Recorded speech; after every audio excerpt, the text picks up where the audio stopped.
2025 சட்டப்பேரவை தேர்தலை எதிர்நோக்கி இருக்கும் பீகாரில் நிஷாத் சமூகத்தின் 10 விழுக்காடு வாக்குகளை வைத்திருக்கும் கட்சி ஒன்று இந்தியா கூட்டணியில் இருந்து பாஜகவின் என்டிஏ கூட்டணிக்கு மாறும் விதமாக ஆதரவு நிலைப்பாட்டை எடுத்திருப்பது பரபரப்பை ஏற்படுத்தி இருக்கிறது. பீகாரில் கிட்டத்தட்ட 24 சாதிகள் ஒன்றிணைந்த ஒரு சமூகத்தை தான் நிஷாத் என்று அழைக்கின்றனர். 2022 பீகாரில் நடத்தப்பட்ட சாதிவாரி கணக்கெடுப்பின்படி அந்த மாநிலத்தின் மொத்த மக்கள் தொகையில் 10% பேர் நிஷாத் சமூகத்தைச் சேர்ந்தவர்களாக இருப்பது தெரிய வந்திருக்கிறது.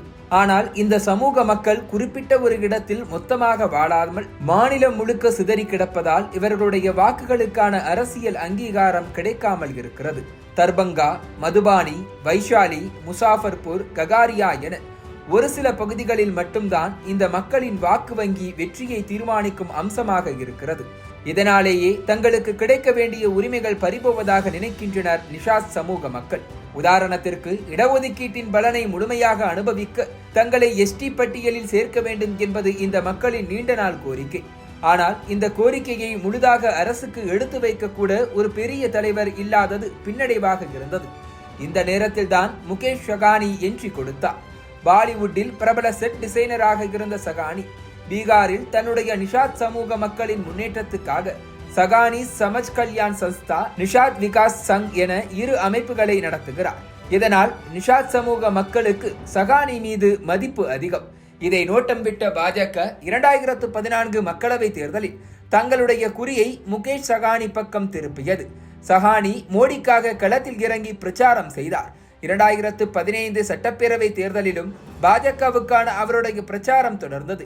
என்னதான் கட்சிக்காக உழைத்துக் கொடுத்தாலும் நிஷாத் சமூகத்தை எஸ்டி பட்டியலில் சேர்க்க வேண்டும் என்கிற அவருடைய கோரிக்கையை பாஜக ஏற்றுக்கொள்ளவில்லை. இதனால் 2018 பாஜக கூட்டணியில் இருந்து விலகிய சகானி விகஷில் இன்சான் என்கிற ஒரு கட்சியை தொடங்கினார். தொடர்ந்து 2019 மகா கத்பந்தன் கூட்டணிக்கு ஆதரவு கொடுத்தார். ஆனால் இந்த கூட்டணியும் நீடிக்கவில்லை.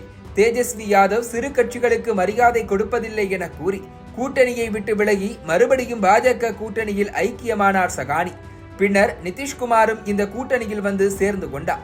2020 பீகார் சட்டப்பேரவை தேர்தலில் சகானியின் கட்சிக்கு 20 தொகுதிகளை ஒதுக்கியது பாஜக. இதில் 4 தொகுதிகளில் விகஷில் இன்சான் வெற்றியை பதிவு செய்தது. ஆனால் முகேஷ் சகானியால் பாக்தியாபூர் தொகுதியில் ஜெயிக்க முடியவில்லை. ஆனாலும் அவரை மேலவைக்கு அனுப்பி நிதிஷ்குமார் ஆட்சியில் மீன்வளத்துறை அமைச்சர் பதவியை வாங்கி கொடுத்தது பாஜக. ஆனால் சகானி உத்தரப்பிரதேசத்தில் பாஜக எதிர்ப்பை மீறி 55 வேட்பாளர்களை களமிறக்கினார். பீகாரில் சகானி கட்சியில் இருந்த 4 எம்எல்ஏக்களும் பாஜக பக்கம் தாவினர். இதனால் அவரை கூட்டணியை விட்டே நீக்கியது பாஜக. இதனையடுத்து 2024 தேர்தலில் பாஜகவை பழிவாங்க இந்தியா கூட்டணியில் ஐக்கியமாகினார் முகேஷ் சகானி. ஏற்கனவே தொகுதி பங்கீடு எல்லாம் முடிந்திருந்தாலும் சாதி ஓட்டு கிடைக்கும் என்கிற நப்பாசையில் தேஜஸ்வி யாதவ் தன்னுடைய ராஷ்டிரிய ஜனதா தளத்துக்கு ஒதுக்கப்பட்டதில் இருந்து 3 சீட்டுகளை விகஷில் இன்சான் கட்சிக்கு கொடுத்தார். ஆனால் அந்த கட்சியால் எந்த தொகுதியிலும் ஜெயிக்க முடியவில்லை. தேர்தல் முடிவுகள் வெளியான ஒரே மாதத்தில் சகானியின் அப்பா ஜித்தன் சகானி வெட்டி கொல்லப்பட்டார். இதை பயன்படுத்தி பாஜக பெரும்புள்ளிகள் சகானியை நேரில் சந்தித்து வலை வீசினர். கூட்டணியில் இல்லை என்றாலும் பிரதமர் மோடி, உள்துறை அமைச்சர் அமித்ஷா ஆகியோர் நேரடியாக சகானிக்கு போன் செய்து துக்கம் விசாரித்தனர். இந்த நிலைமையில்தான் தற்போது பாஜகவின் ஹர்கர் திரங்கா பிரச்சாரத்தில் பங்கெடுத்திருக்கிறார் சகானி.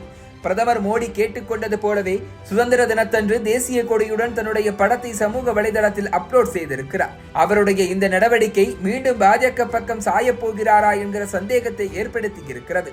இதனால் இந்தியா கூட்டணி என்ன செய்வதென தெரியாமல் தவித்துக் கொண்டு இருக்கிறது.